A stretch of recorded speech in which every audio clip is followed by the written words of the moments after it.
Today, let us examine and let us verify the various answers given by different human beings. Time will not permit us to deal with all of them, since the time is limited. I will pick up the more famous and the more important answers given by different human beings. First, we'll discuss, can Muhammad, peace be upon him, be the author of the Quran? Whether consciously, subconsciously, or unconsciously. It is rather a tragedy that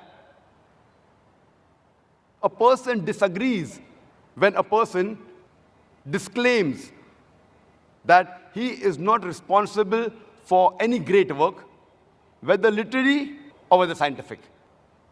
But this is exactly what the Orientalists and the critics of Islam do when they say Prophet Muhammad, peace be upon him, was the author of the Quran. Never ever has the Prophet ever claimed that he was the author of the Quran. Not even a single word of the Quran. He never claimed it.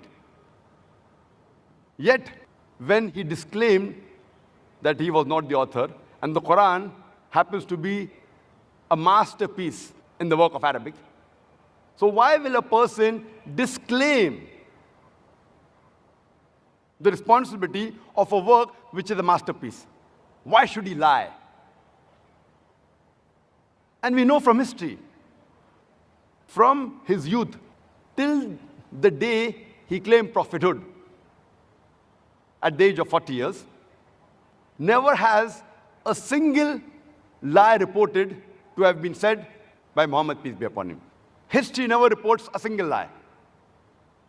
And before he claimed prophethood, he was known for his truthfulness, his honesty, and chastity, and he was given the title Al-Amin, the trustworthy, by friends and foes alike. And there are several examples.